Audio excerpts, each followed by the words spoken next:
Good morning बच्चों, कैसे हैं आप बच्चों। आज हम कक्षा 7 वसंत का चौथा पाठ का रिवीजन करेंगे। पाठ का नाम है कठपुतली और इस पाठ के रचयिता हैं भवानी प्रसाद मिश्र। फिर से एक बार समझिए, इस पाठ के रचयिता हैं भवानी प्रसाद मिश्र, याद रखिएगा बच्चों, और नाम है पाठ का कठपुतली।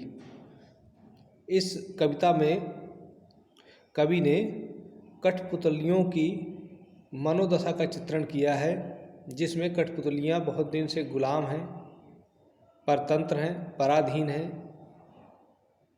इसीलिए उनमें से एक कठपुतली आज़ाद होने की इच्छा जाहिर करती है। जैसे ही पहली कठपुतली आज़ाद होने की इच्छा जाहिर करती है, तो अन्य कठपुतलियाँ भी उसी का अनुकरण करते हुए आज़ाद होने की इच्छा जाहिर करती हैं। लेकिन जैसे ही उनका मालिक उनको आज़ाद करने की बात करता है कि हम आपको आज़ाद कर देंगे, तभी पहली कठपुतली को इस बात की चिंता होने लगती है कि क्या मैं आज़ाद रहकर अपने जीवन को सुरक्षित रख सकूंगी, आत्मनिर्भर रह सकूंगी, या अन्य जो कठपुतलियां हैं उनकी जो जिम्मेदारी मेरे ऊपर आने वाली है, तो क्या मैं सही ढंग से उसका पालन कर पाऊंगी। बहुत सारे प्रश्न उस कठपुतली के मन में आते हैं और अंततः वह सोचती है कि हे भगवान, कहाँ से मेरे मन में यह बात जगी स्वतंत्र होने की। जानते हैं, इसमें अगर प्रश्न किया जाए कि गुस्से से कौन उबला, तो गुस्से से कठपुतली उबली। जैसे लिखा है, कठपुतली गुस्से से उबली, बोली ये धागे क्यों हैं मेरे पीछे आगे, इन्हें तोड़ दो मुझे मेरे पाँव पर छोड़ दो। कठपुतलियाँ किससे बंधी हुई थीं? धागों से। किससे बंधी हुई थी? धागों से। लिखा है ना, ये धागे क्यों हैं मेरे आगे पीछे, मुझे मेरे पाँव पे छोड़ दो। अर्थात वो अपने पाँव पर खड़ी होना चाहती है। अपने पाँव पे खड़े होने का मतलब है आत्मनिर्भर होना। वह कठपुतली आत्मनिर्भर होनी चाहती है, स्वतंत्र होकर स्वयं के ऊपर निर्भर होना चाहती है। अच्छा, पहली कठपुतलियों की बात सुनकर के कौन बोला? तो पहली कठपुतली की बात सुनकर के दूसरी कठपुतलियाँ बोली। जैसे सुनकर बोली और कठपुतलियाँ, यानी दूसरी कठपुतलियाँ भी पहली कठपुतली का अनुकरण करने लगी। फिर क्या कहती हैं कि हाँ, बहुत दिन हुए हमें अपने मन के छंद छुए, यानी अपनी इच्छा से कार्य किए हुए हमें बहुत दिन हो गए। अपने मन के छंद छुए यानी स्वच्छंदता पूर्वक कार्य करते हुए हमें बहुत दिन हो गए हैं। अपनी इच्छा से हमने कोई कार्य नहीं किया है, इसीलिए सभी आज़ाद होना चाहती हैं। मगर पहली कठपुतली सोचने लगी कि ये कैसी इच्छा मेरे मन में जगी। क्या सोचने लगी पहली कठपुतली? कि ये इच्छा मेरे मन में कैसी जगी। क्या इच्छा थी? स्वतंत्र होने की, आज़ाद होने की इच्छा थी पहली कठपुतली की। वो सोचने लगी, कहाँ से मेरे मन में जगी, क्या मैं इस स्वतंत्रता का सही ढंग से सुरक्षा कर पाऊँगी, पालन कर पाऊँगी, जिम्मेदारी का निर्वहन कर पाऊँगी। बहुत सारे प्रश्न आए होंगे उसके मन में। तो ये है भवानी प्रसाद मिश्र की कविता कठपुतली। तो बच्चों, उम्मीद है आपकी समझ में आ गया होगा, और इससे संबंधित अगर प्रश्न आएंगे तो आप एग्ज़ाम में इनके उत्तर निश्चित रूप से लिख पाएंगे।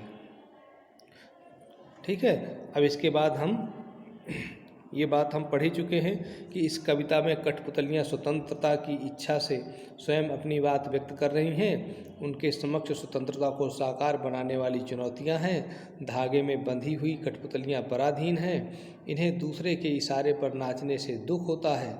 दुख से बाहर निकलने के लिए एक कठपुतली विद्रोह कर देती है। वह अपने पाँव पर खड़ी होना चाहती है। उसकी बात सभी कठपुतलियों को अच्छी लगती है। स्वतंत्र रहना कौन नहीं चाहता, लेकिन जब पहली कठपुतली पर सबकी स्वतंत्रता की जिम्मेदारी आती है तो वह सोच समझकर कदम उठाना ज़रूरी समझती है। तो यह है इस कविता का सार।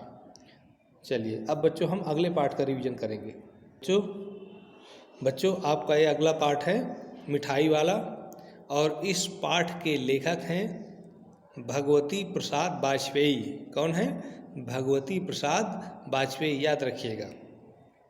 अच्छा, जो मिठाई वाला है, आपने पूरा पाठ पढ़ा है।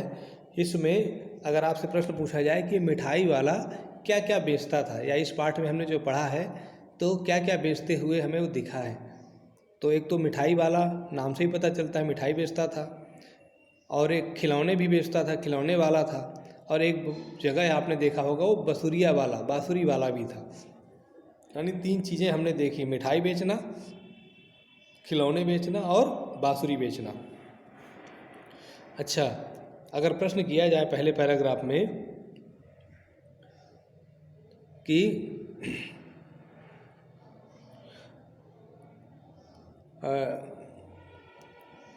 जो मिठाई वाला था या खिलौने वाला था वो किस प्रकार से अपनी वस्तुएं बेचता था, तो इसका उत्तर होगा गा गा करके बेचता था, जैसे बच्चों को बहलाने वाला, खिलौने वाला।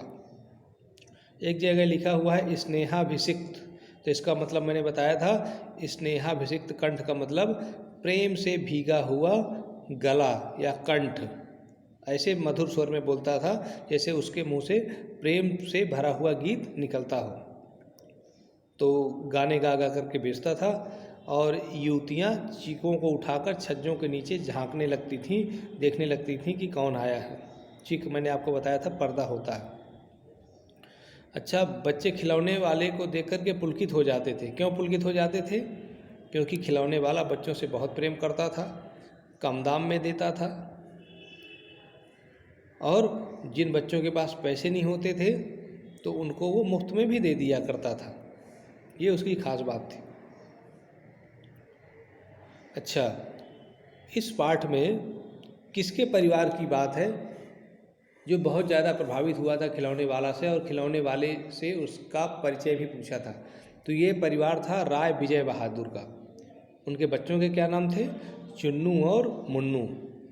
और आगे हमने देखा भी था कि इनकी पत्नी का नाम क्या था? रोहिणी। तो यहाँ तक हमने देखा था कि रोहिणी एक दिन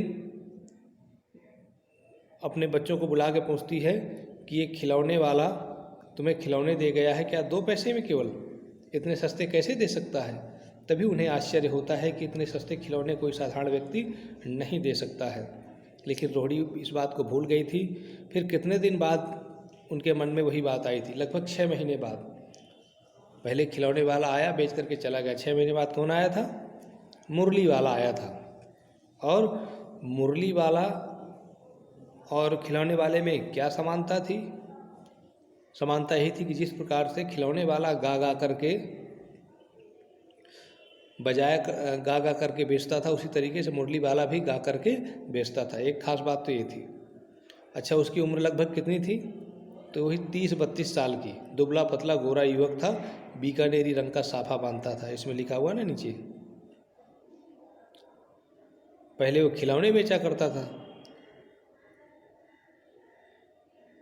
आपस में तो लोगों की चर्चा हो रही है, तो हाँ, उसने कहा कि हाँ, ये वही हो सकता है जो पहले खिलौने बेचता था। तो मुरली वाले की चर्चा होती रहती थी प्रतिदिन, और वही मुरलिया वाला गा गा करके बेचता था। क्या कहता था? बच्चों को बहलाने वाला, मुरलिया वाला। बच्चों, मैंने शुरू में कहा था बाँसुरी वाला, बाँसुरी वाला गलत था, उत्तर था मुरलिया वाला। उसके बाद रोहिणी ने अपने पति विजय बाबू से कहा कि मुरली वालों को ज़रा बुलाओ, चुन्नू मुन्नू के लिए कुछ ले ले। सच में वो चुन्नू मुन्नू के लिए कुछ लेना चाहती थी या नहीं, लेकिन सच में वो ये जानना चाहती थी कि क्या ये वही खिलौने वाला है या वही मुरलिया वाला है जो पहले आया था।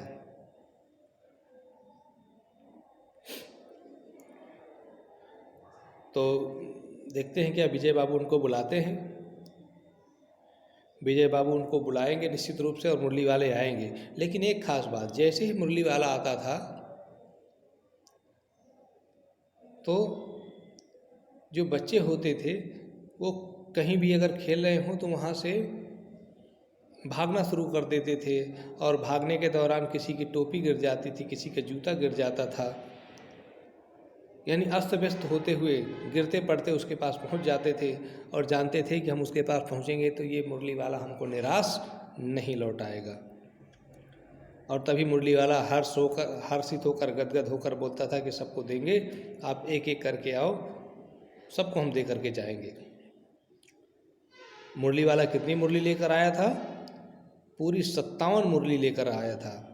और कितने की दे रहा था? 3-3 पैसे की। लेकिन उन्होंने कहा कि मैं आप सभी बच्चों को 2-2 पैसे की मुरली दूंगा। विजय बाबू से भी यही कहा कि सबको 3-3 पैसे में देते हैं, आपको भी 2 पैसे में देंगे। तो विजय बाबू मुस्कुरा दिए थे। क्यों? क्योंकि उन्हें लग रहा था कि सबको 2-2 पैसे में देता है, केवल मेरे ऊपर एहसान लादने के लिए ऐसा कह रहा है। और कहा भी उन्होंने, विजय बाबू ने, कि तुम लोगों की झूठ बोलने की आदत होती है, देते होंगे सभी को 2-2 पैसे की, पर एहसान का बोझा मेरे ऊपर लाद रहे हो। लेकिन मुरली वाला एकदम अप्रतिभ हो उठा, अप्रतिभ मतलब परेशान हो उठा, और सच में कहा कि बाबूजी, वास्तविकता तो ये है कि दुकानदार चाहे घाटे में आकर के अपना सामान बेच दे, लेकिन ग्राहक को हमेशा लगता है कि उसको ठगा जा रहा है। फिलहाल विजय बाबू ने कहा कि मुझे ज़्यादा बात करने का समय नहीं है, आप 2 मुरलियाँ दे दीजिए। 2 मुरलियाँ लेकर के वो चले गए और मुरली वाला भी मुरली बेचता हुआ आगे निकल गया। इसके बाद भाग 3 में आते हैं। मुरली वाले की सारी बातें रोहिणी ने सुना था और अनुभव किया था कि ये मुरली वाला कोई साधारण व्यक्ति नहीं है जो फेरी करता है, कुछ तो खास बात है जो बच्चों से इतना प्रेम करता है। सच में वो जानना चाहती थी, लेकिन मुरली वाला चला गया और समय भी गुजर गया। लेकिन 8 महीने बाद ठंडी के दिनों में फिर कुछ ऐसा ही हुआ कि जैसे खिलौने वाले का स्वर सुनाई पड़ता था, उसी तरह एक दिन फिर एक स्वर सुनाई पड़ा मुरलिया वाले की तरह। क्या था? बच्चों को बहलाने वाला मिठाई वाला। बिल्कुल वही फार्मूला, वही तरीका बेचने का, जैसे मुरली वाला बेचता था, जैसे खिलौने वाला बेचता था। तो रोहिणी को फिर उस मुरली वाले का स्मरण हुआ। और ये देखिए यहाँ पर ये चिक के अंदर से रोहिणी झांक रही है। 2 बच्चे चुन्नू मुन्नू, और ये दादी माँ है बच्चों की, और ये मुरलिया वाला मिठाई वाला सामने बैठा है। मिठाई वाले का स्वर उसके लिए परिचित था। रोहिणी नीचे आई और दादी माँ से कही कि जरा चुन्नू मुन्नू के लिए मिठाई लेनी है, उस व्यक्ति को बुलाए। तो मिठाई वाले को बुलाया दादी माँ ने। मिठाई वाला आ गया, पूछा कितनी मिठाई दूँ, और अपनी मिठाइयों की विशेषता बताता है, कैसी थी, रंग बिरंगी, खट्टी मीठी, जायकेदार आदि। 1 पैसे की कितने देता था वो? 16 देता था। 1 पैसे की 16 देता था। लेकिन दादी माँ तो दादी माँ ठहरी। उन्होंने कहा 16 है, कम है, 25 देना पड़ेगा आपको। लेकिन मिठाई वाला तैयार नहीं हुआ। उसने कहा मैं 16 देता हूँ तो बहुत है, क्योंकि ये काफ़ी सस्ती हैं। फिर भी दादी माँ से रोहिणी ने कहा काफ़ी सस्ता दे रहा है, ले लो। मिठाई गिनने लगा। दादी माँ ने कहा कि 25 ना दो तो 20 ज़रूर दे दो। सच में 20 देता है नहीं देता ये बात हम बाद में जानेंगे, लेकिन रोहिणी जो सच में वास्तव में जानना चाहती थी वो प्रश्न किया उसने। दादी माँ से कहा कि दादी माँ पूछो इनसे ये कहाँ से आते हैं और क्या पहली बार आए हैं या पहले भी आ चुके हैं। वो सारी चीज़ें जानना चाहती थी। मिठाई वाला समझ गया और उन्होंने सारी चीज़ बता दी कि हाँ मैं पहले मुरली लेकर आया था और उसके पहले खिलौने लेकर आया था। रोहिणी समझ गई कि हाँ ये वही व्यक्ति है। लेकिन रोहिणी ने फिर असली प्रश्न किया कि आपको इन व्यवसाय से क्या फ़ायदा होता होगा, आप तो सस्ते में देके चले जाते हैं। तो क्या बोलता है कि खाने भर को मिल जाता है, संतोष मिलता है, धीरज मिलता है, सुख मिलता है, बेच देता हूँ मैं। लेकिन इन सब बातों से रोहिणी संतुष्ट न हुई। सच में रोहिणी जानना चाहती थी कि इसका राज क्या है।